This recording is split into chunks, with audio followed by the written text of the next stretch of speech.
हरे कृष्णा, राधे राधे, जय श्रीमन नारायण। कैसे हो दोस्तों? स्वागत है आपका ज्ञान भक्ति चैनल में। आज के वीडियो में हम जानेंगे कि मोक्षदा एकादशी कब है।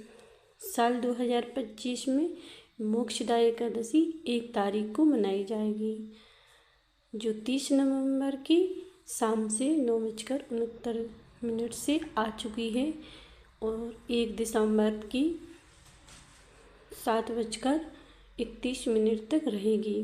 तो उदय तिथि के अनुसार 1 तारीख को ही मोक्षदा एकादशी मनाई जाएगी। अब जो मनुष्य इस एकादशी का व्रत रखकर भगवान विष्णु का विधि विधान से पूजन करते हैं वह मोक्ष को प्राप्त हो जाते हैं। इसीलिए इसका नाम मोक्षदा एकादशी है। इसको गीता जयंती के नाम से भी जाना जाता है, क्योंकि भगवान कृष्ण ने इस दिन अर्जुन को गीता का महत्व बताया था। भगवान श्री कृष्ण ने अर्जुन को इसी दिन गीता का ज्ञान दिया था। इसीलिए इस मोक्षदा एकादशी का महत्व और भी बढ़ गया है। इस दिन जो प्राणी गीता के अध्याय का भी पाठ करता है उसके भी सकल मनोरथ पूर्ण हो जाते हैं तथा वह मोक्ष को प्राप्त हो जाता है। इस दिन पितरों को भी तर्पण करने का विशेष महत्व बताया गया है। जो प्राणी अपना एकादशी का व्रत अपने पितरों को दान दे देता है उसके पूर्वज भी मोक्ष को प्राप्त हो जाते हैं।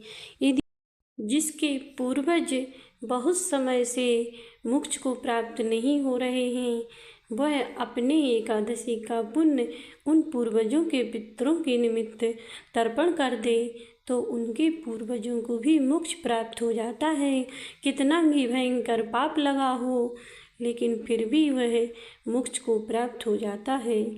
मोक्षदा एकादशी का व्रत जो कर लेता है उसने इस जीवन में कोई भी पाप किया हो, चाहे वह गो हत्या या ब्राह्मण हत्या का पाप ही क्यों न लगा हो, तो मोक्षदा एकादशी के व्रत करने से वह पाप भी नष्ट होकर प्राणी मोक्ष को प्राप्त हो जाता है।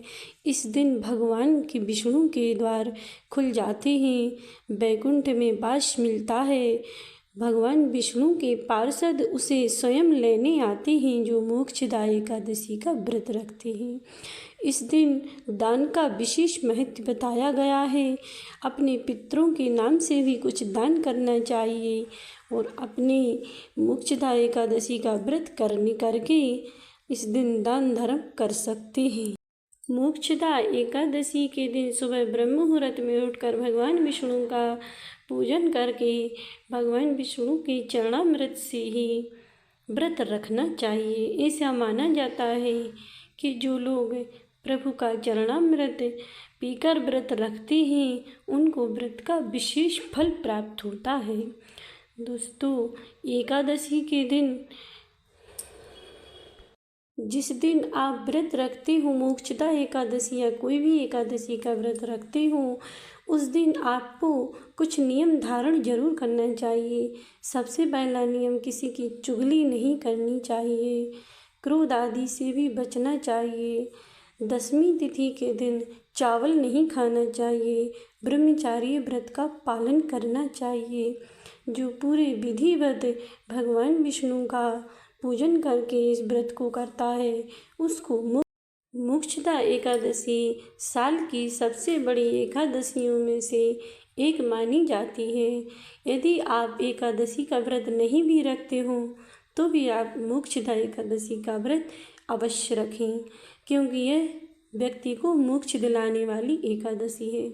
तो इस व्रत का आप अवश्य पालन करें। भगवान विष्णु के विधि विधान से पूजन करके उनका चरणामृत लेकर व्रत का आरंभ करें और दीपदान के साथ साथ ब्राह्मणों को दान दक्षिणा भी अवश्य दें।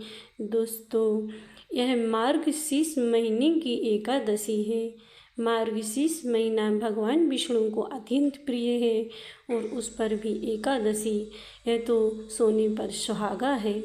इसीलिए इस एकादशी का व्रत अवश्य करना चाहिए। और दोस्तों, इस एकादशी के व्रत करने से क्या फल मिलता है इसका विधान मैं आपको नेक्स्ट वीडियो में बताऊंगी। नेक्स्ट वीडियो में आपको मैं मोक्षदा एकादशी की कथा भी सुनाऊंगी। तो यह था मोक्षदा एकादशी का महत्व। आपको यह कैसा लगा हमें कमेंट करके ज़रूर बताएं और कमेंट बॉक्स में जय श्रीमन नारायण ज़रूर लिख दें, ताकि भगवान श्री हरि की कृपा आप सब पर बनी रहे और उनका आशीर्वाद आप सब पर बना रहेगा। और वीडियो यदि अच्छी लगी हो तो एक लाइक करके चैनल को सब्सक्राइब कर लेना और बेल आइकन को भी ऑन कर देना, क्योंकि मैं ऐसी ही धार्मिक कहानियाँ लेकर आती रहती हूँ। तो जय श्रीमन नारायण।